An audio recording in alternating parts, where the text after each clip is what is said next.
उन्होंने पूछा कि आप वापस आकर क्या करेंगे। उसका मेरे साथ एक स्ट्रॉन्ग रीजन था कि मेरी यहाँ पर लैंड है, वो ऑलरेडी मैंने दी हुई है ठेके पे। मैंने कहा वो आकर मैं खुद उसको जो प्रैक्टिसेस जो आपसे मैं स्किल्स लूंगा उसको मैं खुद कल्टीवेट करूंगा। तो वो काफी उनसे ये वाले स्टूडेंट थे हमारे शर्जील अहमद। आपने इनका क्वेश्चन सुन लिया होगा। शर्जील अहमद तो आप इटली जा चुके हैं, लेकिन इस तरह के और बहुत सारे सवाल हैं जो कि आपसे भी इंटरव्यू के दौरान पूछे जा सकते हैं। जैसा कि आप 4-5 साल क्या करते रहे, अगर आपका कोई गैप है, आपके सिबलिंग और भी हैं और माँ बाप अगर आपको सपोर्ट कर रहे हैं तो बाकी को किस तरह से मैनेज करेंगे, और इससे कई और मिलते जुलते क्वेश्चन हैं जो कि आपको इंटरव्यू के दौरान आ सकते हैं। ऑलरेडी हम एक वीडियो बना चुके हुए हैं, आप देख सकते हैं, उसके अंदर हमने कुछ क्वेश्चंस को डिस्कस किया था। आज की इस वीडियो में हम जो है और क्वेश्चन लेके आए हैं, ये उसका सेकंड पार्ट है। तो इंशाल्लाह इसके अंदर हम कुछ क्वेश्चंस को भी डिस्कस करेंगे और कुछ टिप्स हैं जो कि मैं मज़ीद आपको दूंगा।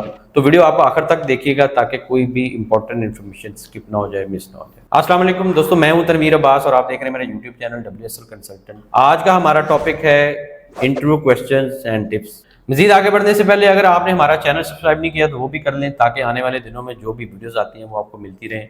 और अगर आप भी अप्लाई करने में इंटरेस्टेड हैं तो आप हमारे साथ रब्ता कर सकते हैं। अच्छा जी, एक क्वेश्चन जो कि पूछा जाता है ड्यूरिंग योर वीज़ा इंटरव्यू कि आपका फ्यूचर प्लान क्या है, या आप जो है where do you see in next 5 to 10 years, आप अपने आप को अगले 5 से 10 साल में कहाँ पे देखते हैं।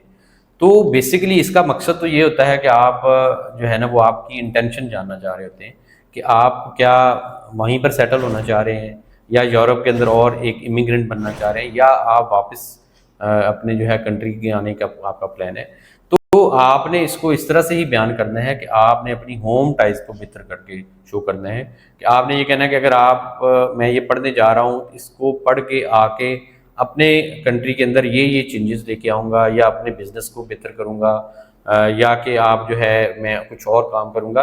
आप अगर हमारे वो शर्जील अहमद का इंटरव्यू देखेंगे तो उन्होंने उसमें से उसको पूछा था कि आप ये स्टडी आपको किस तरह से बेनिफिट देगी। तो उसने कहा जी कि मेरा एग्रीकल्चर का बिजनेस है और मैं आके अपने जो मेरे वालिद साहब एग्रीकल्चर का काम करते हैं, तो मैं एग्रीकल्चर पढ़ के आके अपनी ही जो है ज़मीनों पे काम करूँगा, अपने ही एग्रीकल्चर को बेहतर करूँगा, और जो वहाँ मैं सीखूँगा उसको मैं यहाँ पर इम्प्लीमेंट करूँगा।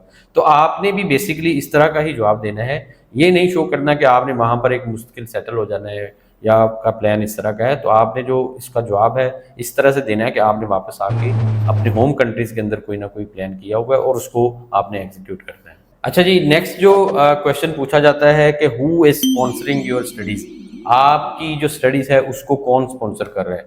अब आपने जो कवर लेटर के अंदर मेंशन किया हुआ है या जो एक्चुअल सिचुएशन है आपने उसी को एक्सप्लेन करना है। अगर आपके पेरेंट्स कर रहे हैं तो उसके को आपने बताना है, अगर आपका कोई और कर रहा है तो उसको आपने जो है एक्सप्लेन कर देना है। इसके साथ साथ अगर आप कोई जॉब कर रहे हैं, आप यानी सेल्फ स्पॉन्सर कर रहे हैं, अपने आप को खुद से स्पॉन्सर कर रहे हैं, तो आपने अपनी जॉब के बारे में, कंपनी, सैलरी और कितना अर्सा आपको हो गया उसके बारे में आप बता सकते हैं। अगर कोई ऐसा है जिसमें बिजनेस इन्वॉल्व है या आपका बिजनेस है तो उसके अंदर आपसे पूछा जा सकता है कि जो रजिस्ट्रेशन क्या है, उसके अंदर कितने एम्प्लॉयज़ हैं, या उसका टर्नओवर कितना है एनुअल। तो ये सारी चीज़ें आपने एक्सप्लेन करनी है। अब जो आपने सिचुएशन अपने जो लेटर है उसके अंदर लिखी हुई है, कवर लेटर है उसके अंदर लिखी हुई है, उसी को बेसिकली आपने एक्सप्लेन करना है। उससे ज़्यादा जो है ना डिफरेंट नहीं आपने कोई बतानी चीज़, अदरवाइज आपके लिए मुश्किल हो जाएगा। यही वो चीज़ है जिसके ऊपर आपका वीज़ा का डिसीजन होता है, क्योंकि बेसिकली फाइनेंशियल सिचुएशन जो आपने मेंशन की है या जो आपने बताई है, क्या उसको आपको समझ भी है या आपने जो लिखा है वो आपको पता है। अगर आप इसको अच्छे तरीके से एक्सप्लेन करेंगे तो आपका वीज़ा यहाँ पर मिल जाएगा आपको। अच्छा, और इसके अलावा अगर आपका रिलेशन मतलब आपके पेरेंट्स हैं या आपका कोई ब्लड रिलेटिव आपको स्पॉन्सर कर रहा है तो देन आप उसको अच्छे से एक्सप्लेन कर दें। अगर इसके अलावा कोई है तो फिर आप उसको देखें कि अगर एक्सप्लिसिटली पूछा जाता है तो बयान करें, अदरवाइज आप उसको छोड़ दें। अच्छा जी, नेक्स्ट जो क्वेश्चन आपसे पूछा जा सकता है वो है आपके गैप के मतलब आपका अगर लेट्स सपोज 4 से 5 साल का गैप है या ज़्यादा है तो उसके बारे में बताएं, आप उस दौरान क्या करते रहे और अब आपको क्यों स्टडीज़ का दोबारा ख्याल आ गया है। तो इसको आपने अच्छे तरीके से एलेबोरेट करना है, बयान करना है। इसमें आपने तो ये बताना है कि एक तो आप इसके दौरान क्या करते रहे और अब आपको ख्याल क्यों आया है। आप बता सकते हैं कि जी मैं अब काम करता रहूँ या ये जॉब करता रहूँ, जो भी आपकी जॉब है उसके बारे में बता सकते हैं। उसके बाद आप ये उनको कहेंगे जी मैं अब क्योंकि टेक्नोलॉजी में एडवांसमेंट आ गई है या चीज़ें अब बेहतर हो गई हैं, चेंज हो गई हैं, अब मैं नई चीज़ों को, नई टेक्निक्स हो या दुनिया बाकी में क्या हो रहा है, इनको सीखने के लिए मैंने सोचा है कि मैं अपनी एजुकेशन को मज़ीद अच्छा कर सकूं। अगर अपॉर्चुनिटी है मेरे पास तो मैं इसको अवेल करूं और कुछ सीखने को की कोशिश करूं। अगर ये आप और जो है ना अपने आप को बेहतर करूं, ताकि मैं जो बाकी दुनिया है या जो नई टेक्नोलॉजी आई है उसके अकॉर्डिंग जो है अपने आप को सस्टेन कर सकूं और मुझे जॉब उस तरह से मिलती रहे। तो ये आप जब इस तरह से इसको हैंडल करेंगे इस क्वेश्चन को, तो इंशाल्लाह इसके अंदर भी आपको सक्सेस मिलेगी और आपको इसकी वजह से रिफ्यूजल नहीं आएगी। अच्छा जी, नेक्स्ट जो क्वेश्चन पूछा जा सकता है वो आपकी फैमिली के बारे में पूछा जा सकता है कि आइदर कोई आपका फैमिली मेम्बर ऑलरेडी जो है उस मुल्क में है जहाँ पर आप जाना चाह रहे हैं।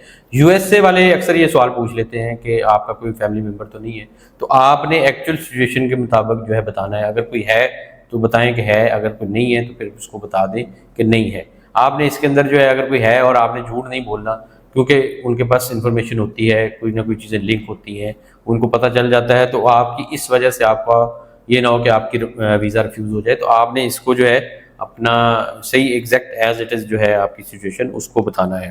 नेक्स्ट जो आता है जी, कोर्स कोऑर्डिनेटर के बारे में पूछा जा सकता है, फ्लाइट की डिटेल के बारे में, आपकी होटल अकोमोडेशन, इसके अलावा आपने कब जो है अपना जाना है, कब आना है। तो इन चीज़ों के बारे में भी माइनर से क्वेश्चन हो सकते हैं। उसकी वजह ये होती है, उनकी वीज़ा ऑफिसर की कोशिश होती है कि आपसे ये पूछे कि क्या पता करना होता है कि क्या आपने ये प्रोसेस खुद से किया है या किसी की हेल्प ली है, या आप ही वो बंदे हैं जो ये अप्लाई कर रहे हैं। तो इन चीज़ों को पूछ के वो आपकी जो असेसमेंट कर रहे होते हैं कि क्या आपको इन चीज़ों का पता है। तो आपने इन चीज़ों को नोट करके जाना है कि आपका कौन सा कोऑर्डिनेटर है, फ़्लाइट आप किस पे जा रहे हैं, कब जा रहे हैं, होटल कौन सा होगा अगर आपने लेना है, या आपने अकोमोडेशन कोई बुक किया है तो वो किस तरह से है।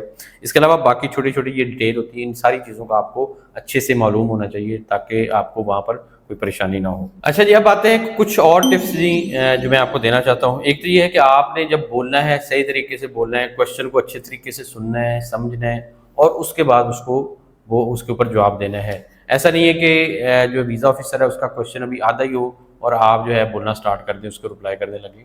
पहले उसको बात अपनी ख़त्म करने दें, उसको सुन लें, सुनने के बाद फिर अप्रोप्रिएट जवाब जो बनता है वो आपको देना चाहिए। ओवर स्मार्ट या ओवर कॉन्फिडेंस में नहीं जाना, आपने नॉर्मल रहना है, बिल्कुल जितना पूछा जाता है उतना ही बताना है। गैर ज़रूरी बात नहीं करनी, गैर ज़रूरी आपने चीज़ों को एक्सप्लेन करने की कोशिश नहीं करनी, उससे आपकी वीज़ा रिफ्यूजल हो सकती है। उसके अलावा करेक्ट डॉक्यूमेंट्स आपने लगाने हैं, मतलब जो डॉक्यूमेंट्स आपको वीज़ा की चेक लिस्ट के अंदर मेंशन है या आपने कवर लेटर के अंदर मेंशन किए हुए हैं, उनको आपने चेक करके जब लेके जाना है तो आपने सारे डॉक्यूमेंट्स पूरे करके वहाँ पर लेके जाने हैं, ताकि आपको वहाँ से अगर कोई डॉक्यूमेंट वो मांगता है या आपसे पूछता है तो आपके सामने होना चाहिए कि ये डॉक्यूमेंट्स मेरे पास है और ये आप उसको दिखा भी सकते हैं। तो ये कुछ टिप्स थी जो कि मैंने सोचा आपके साथ शेयर कर दूँ। अच्छा जी, ये तो थी आज के कुछ क्वेश्चन, सेकंड पार्ट था जो वीज़ा क्वेश्चंस के रिलेटेड। अगर आपने पहले वाली वीडियो नहीं देखी हुई तो वो भी आप देख सकते हैं, यहाँ पर मैं मेंशन कर देता हूँ, आप वहाँ से जाकर देख सकते हैं।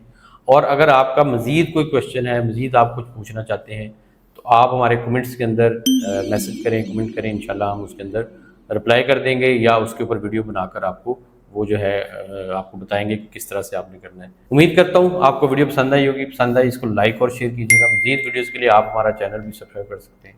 इसके साथ ही इजाज़त चाहता हूँ। अल्लाह हाफ़िज़।